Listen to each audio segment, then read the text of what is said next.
Well, welcome everyone. My name's Amy Jones. I'm a PhD student here at the University of Birmingham. I'm currently studying my PhD. I'm in my first year. And today here with us we have Alex Farnsworth, Andrew Henderson, and I'm so Pallavi Anand. And Pallavi. Pallavi Anand. I'm so sorry, I can't pronounce that. And also Kate Newton, who's also a PhD student in my department. So today is the first day of the TMS Foraminifera Nannofossil conference, as hosted by the Micropalaeontological Society. So first of all, just if we go around in our small circle, we'll start with Alex. Would you like to tell us what institute you're from and what your research is? Sure. Well, so I'm Alex. I'm from the University of Bristol. I'm a postdoctoral researcher down there. And my research is currently centred pretty much on trying to reconstruct the climate of the past. So anywhere I am pretty much suited for over the last 300 million years, really. So we basically take lots of different paleogeographies, put them in our climate models, run them out, and then we try and do some interesting analysis on things we quite are interested in, such as monsoons in this case, which is why I was here today. Oh, perfect. And is that in a specific area?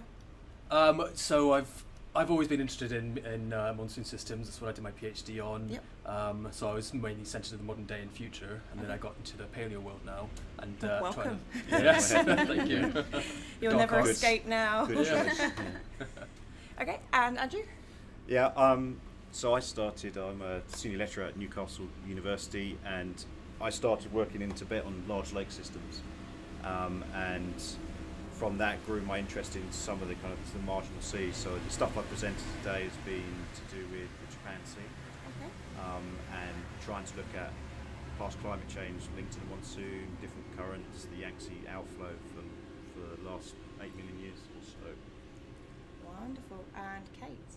Yeah, so as Amy said, I'm a PhD student here at Birmingham, and most of my research is using lipid biomarkers to reconstruct climate, but also using forams. So one area I'm specifically focusing on is the Arabian Sea and looking at the Asian monsoon and how climate and CO2 has changed over the past 10 million years, and specifically in a period called the late Miocene, where there was a big shift in vegetation at the time. So yeah.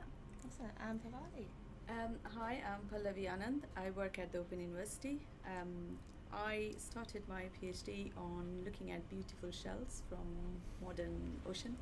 So I looked at last few decades of plankton in the ocean and tried to come up with a proxy or come up with a tool that we can use to reconstruct temperature in the past.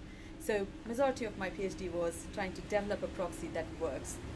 And that was magnesium content of the Foraminifera shell to tell us about temperature. Sorry for the interference. We've got we've got some people doing some road sweeping. I'm just going to close the window there. Right, now that's gone. Okay, well, thank you very much for those introductions. So, what's everyone thinking of the conference so far? Day one's over. We all enjoying it?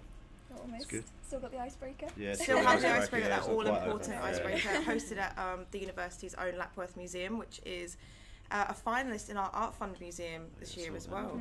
We're all very proud and rooting for it, going up against influential museums such as the Tate Modern in London. Yes. But it's very, very different field, though, isn't it? Oh, absolutely. But this amount of support the museum's been getting is absolutely phenomenal, so fingers crossed. So why don't we go around the circle again and kind of say how your research is kind of influencing this conference under the theme of life in a changing ocean. I'll start with you, Alex. Well, so my research has really been looking at exactly how these monsoon systems have changed over time and what have been these large-scale drivers of these monsoon systems and what's caused them to vary over time. And basically, it's trying to dissect what is the tectonic impact over these time periods versus, say, the impact of CO2 and how CO2 changes.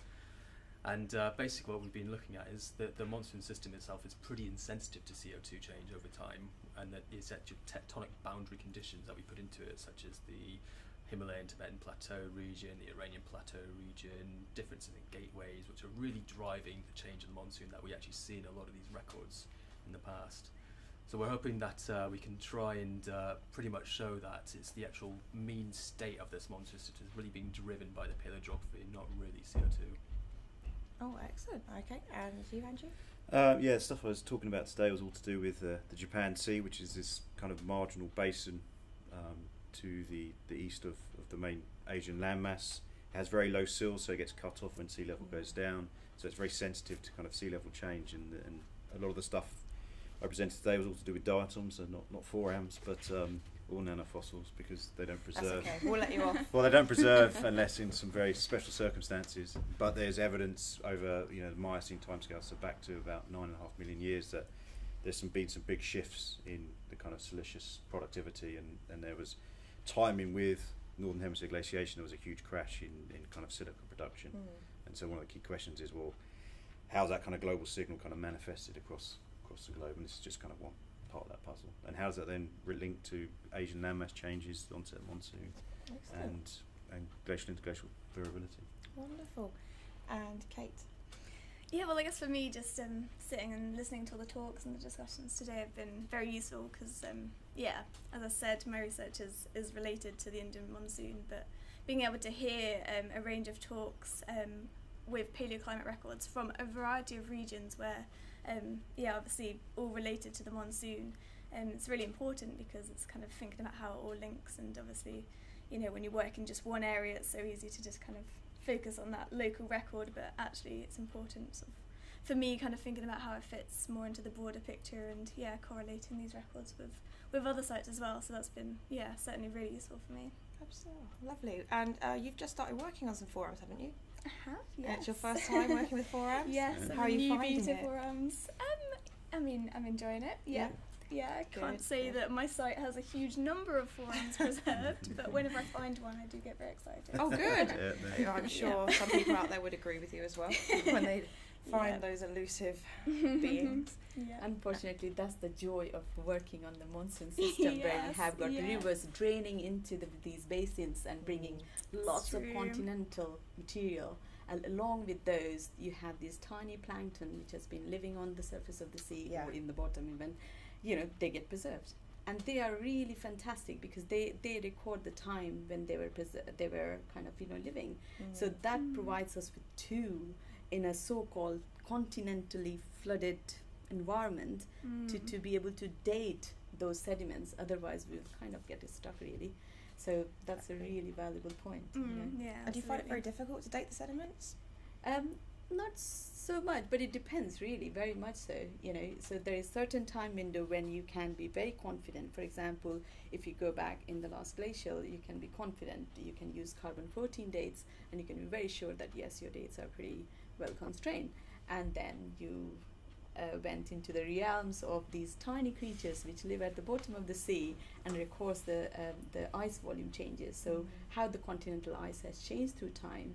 So that's what it records, and then we use those ocean isotope locked up in these shells to tell us about that, and then use that information to, in a way, date our sediments. Depends where you are, though, because we don't have the luxury in the Japan Sea. So today was really remarkable that we found that something that we take it for granted, that we will have benthic forams to date our sediments, doesn't quite agree everywhere. For example, where Andy is working, or even where somebody said that they had completely no forams preserved when they go deeper side. So it's like one of those things. So you can't take it for granted. But we are quite fortunate in terms of me and Kate having these. You two actually work together. Yes. Oh, how wonderful! They're even better than brilliant guests today. So one thing that I picked up during the talks is actually does your models actually sometimes be contradicted by your work as well? So sometimes the maybe. I don't know, is this a soft subject? Depends what you were looking at. Yes. So I was quite, really fascinated by what Alex showed today. I mean, what we had done, not me probably because I'm not a modeler, but in our group, Phil Holton, he's a modeler. We were just like one day sitting at coffee and thinking, what actually drives the monsoon? And he asked me that question, and I said, I don't know. And then I threw like few drivers of monsoon that we know of, and then he said, but are you sure you don't know? I said, yes, we don't quite know what it Yeah. is. And there are multiple evidence for a variety of things to be controlling monsoon, for example, tectonics, for example, climate, vegetation, denudation and erosion and runoff and all sorts of things. But, to pinpoint as to what triggered modern day monsoon is yet to be resolved. Yeah, it's still quite a controversial subject. Very Still going. controversial. I mean, for there's papers, was it Flon and Manabe Yeah. in the 70s, who said it's all to do with the height of the plateau. Yep. Low atmosphere pressures, drawing him on, and that's just not been debunked, but it's actually been tested quite rigorously over the last 10 years. And And then actually- Bill Boo's paper Yeah. came in to say that the height of the Himalayas is going to be the It's just a crucial block, yeah. and how it might control. And then another paper came with the vegetation being the climate being the control of the monsoon. So So it you've got an seems- integrated climate Yeah, system. of It's course. a very complex system. It and is, you're going to get exactly. teleconnects from globally, locally. Yeah. They're all going to be driving Yeah. these very, very intricate systems, It which seems as though it could be a multiple number of drivers Oh, yeah. that could influence different Yeah. regions, and it's amazing that all these different factors can produce the same result. Sometimes. Sometimes, yes, sometimes. And therefore today's meeting has been really crucial in terms of bringing people together who are working in different region of the monsoon setting. We may be looking at different monsoon system but in different location, but the idea is to integrate all the basinal scale data to be able to be sure that yes, we understand the system. Absolutely, because we all have huge sources of uncertainty, and it could be in proxy uncertainty, age uncertainty, model uncertainty, and Identification uncertainty. Absolutely. Yeah, right, Yes, yeah. absolutely. Yeah. And one of the critical thing, I think, when we had our breakout session, came out that primary objective is to put everything on the same age model, so that we are at least sure, Yeah. somewhat sure, that we are comparing apples with apples. Yes. Yeah. Absolutely. So the breakout group that you went into, which one was that? That was the monsoon Of breakout course, group. yeah. Monsoon. Was all of We you? all- Yeah, we're all Yeah. monsoon, Yeah. I think. We're biased here today. Yeah. But we got the Yes. feedback at the end of Yes. it. So even the ocean circulation breakout group was, one of the key element was that we need to be very confident about our robust age constraint in our records. And that's where nanos and forams forums kind of come into play. come into That's their right, own, yeah. absolutely. Come to the party. last yeah. occurrence, first occurrence. Yeah. Absolutely. Yeah, well, I think there's definitely room for constraints on those to be defined just a little more. Yeah, oh yeah. That's a lot of work there. It'd be good work. Yeah, yeah. It'd be definitely good work. Yeah, 3 years to do that. Yeah. No pressure. Yeah, no pressure. We're looking at for all. it. Yeah. So, Alex, tell me a little bit more about your models. well, so the models themselves is called HADCM3. Okay. It's been used quite widely in the past. It's quite an old model by contemporary standards, so this is probably about 15 years old now. So the little newer models that the IPCC used in the latest AR5 report would be the state of the art, so maybe a couple of years old. Okay. The difference between them is you get a much higher complexity, higher resolution model as you get, for these newer forecast models.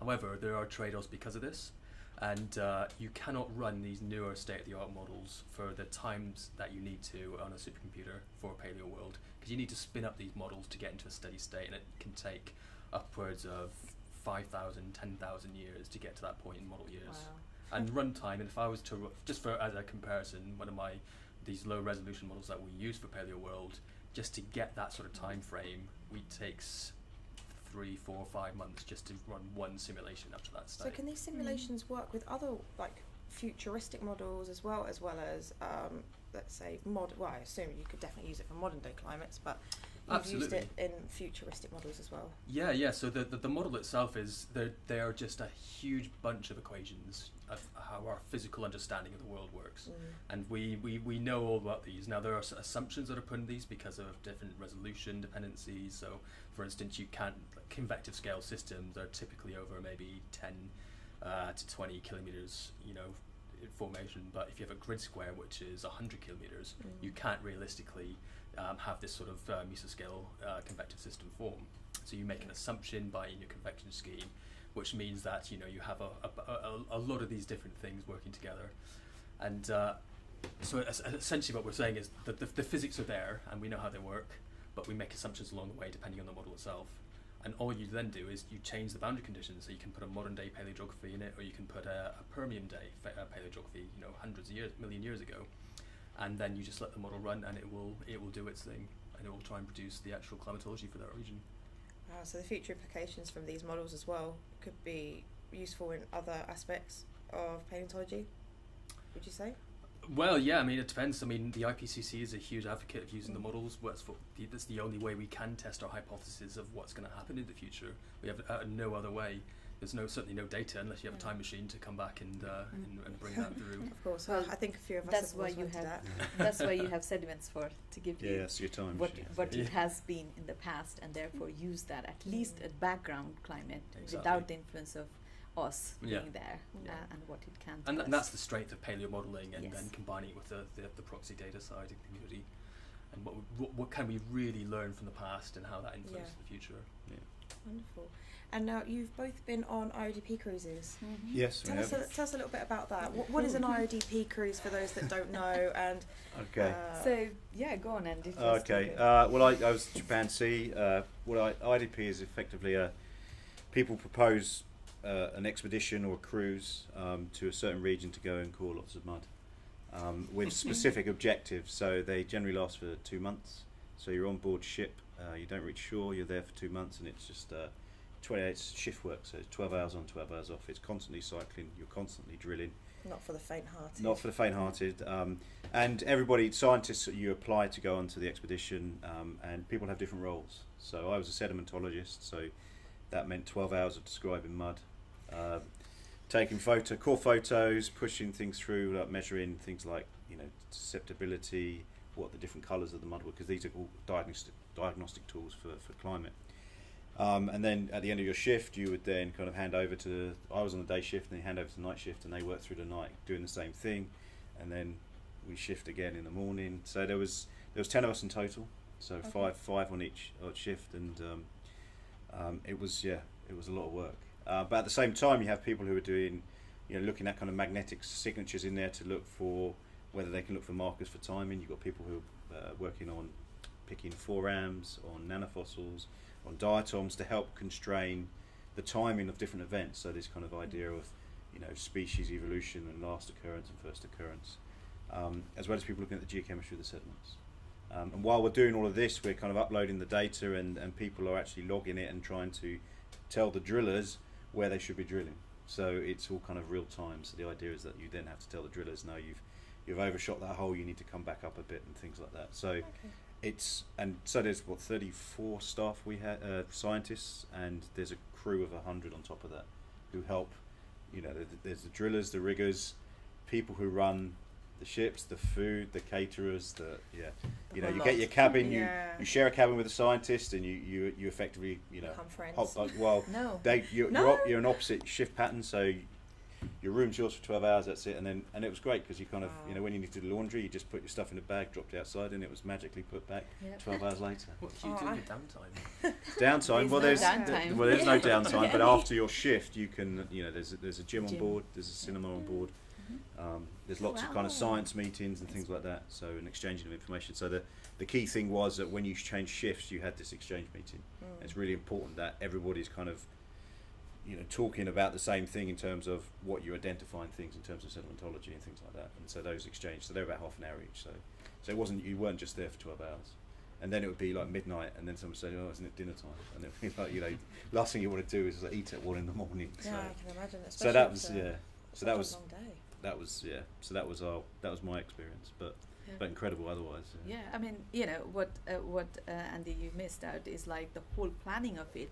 It starts almost 10 years before it actually happens.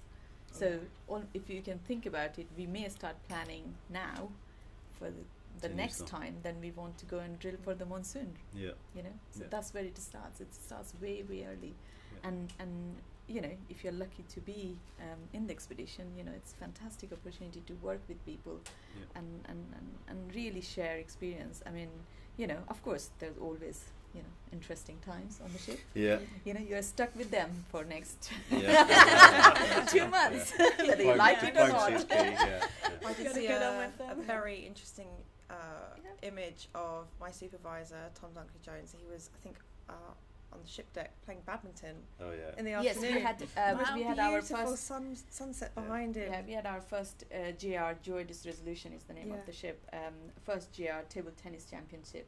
Oh, amazing. And we won it, me, Yongshan, and there was a team. Oh, really? Congratulations. Yeah, we won that. We got a medal made out for the first Oh, GR. really? They chose yeah, that out, did That's they? brilliant. that was fantastic. You know, Oh, you yeah. can imagine ship moving and you're playing table tennis. Yeah. It can Oh. be just really fun. and we had the coaching and everything done Yeah. on the ship because I didn't know how to play TT before that. So Oh, really? yeah, that was it. Fabulous. Yeah. Oh, wonderful. So, anyone else going on any IODP cruises, or there's plans to? At the moment, No. Not at the moment, no. Hope once, to one once, day. once you go there and you have got sediments that we have got, it kind of occupies you at least for next 5 years, if not 10. Yeah. Pretty much. I mean, you can go for another one, but that means that you're overloading yourself with next another 10 years. Lots more working to on do. it. Yeah. Yeah. I mean, I did follow up to the one to Japan. I did one with Jamstec, which is the Japanese marine Mm. sciences, and that was very that's a very different kind of Right. culture Mhm. in Yeah. terms of, you know, you had to wear collar and tie and things to go to, Yes, yes. for dinner, whereas in on IDP it was very much very relaxed. So, but the food was amazing. Yeah. I'm sure. But yeah, so yeah, it was very different. But it was back to the Japan Sea, and it was kind of Yeah. reoccupying a couple of the sites to do high resolution stuff. In fact, you have to be careful on Joyous Resolution because there's constant supply of food Yeah. and bakery, like Yeah, fresh baked cookies, yeah. cookies Oh, and dear. everything. Yeah. You have to be extremely careful of Yeah, what toast you eat anytime you and eat. want. Yeah. Living the life. There's always that dinner. or- There's always breakfast. So Yeah. Wow. you Yeah. take- Sounds good. Sounds like my kind of voyage. It is, yeah. You can constantly eat if you want. Oh, lovely. Well, I'm not going to keep you guys too much longer because we have got this reception drinks to go to. But I would just like to end on what each of you are most looking forward to about the conference and what has been your favourite part of today as day one. We'll start at the same place as Alex. Well, I've really enjoyed all the talks today. Unfortunately, I'm only here today. You're only here today? Yeah. Oh, okay. Well, it's been wonderful to have you here. Being a Well, it's keynote been great speaker as being well. here. Yeah. Thank you. Yeah, same here. I was only here for today, but because we've got exam boards back in Newcastle tomorrow. Good luck. But it was really interesting to see, because we know that these expeditions have been taken apart, but it's good to see, you know, the stuff emerging and how people are actually trying to forge links, which I think is really positive. Wonderful. And Kate? Well, I will be here for the Yeah. rest of the conference. Don't have choice. Yeah, I'm based at Birmingham, so I can't go anywhere. But yeah, what am I looking forward to? I mean, the programme looks really interesting. We've got some great talks some tomorrow. fantastic talks, yeah, and I think Wednesday some of the talks there look Excellent. very interesting. So And of course the poster looking sessions forward as to well. that. Are you And doing the a poster poster? session, I'm not doing a You're poster, not? but Okay. I'm looking forward to seeing your poster. Oh, we'll see. So, We shall see. yeah. Unfortunately, I'm also here for today because we have exam time and we have a series of markings and Yeah. exam board Of to run. course. And but it has been really good to come here, and I've looked at the booklet for abstracts for the next 2 days, and I'm gutted that I'm missing some of them. Oh. But never mind, it was good. And one thing to add is from today's workshop meeting, me, Andy, and a few others are also going. There's another workshop planned in the America where we will be going and Yes. integrating today's outcome with those, and then hopefully come up with a coherent plan of Kind of a US-UK plan. US-UK plan. Wonderful. So Special big relationship. plans for the future. Well, yeah, somebody's got to do it these days. Yeah, exactly.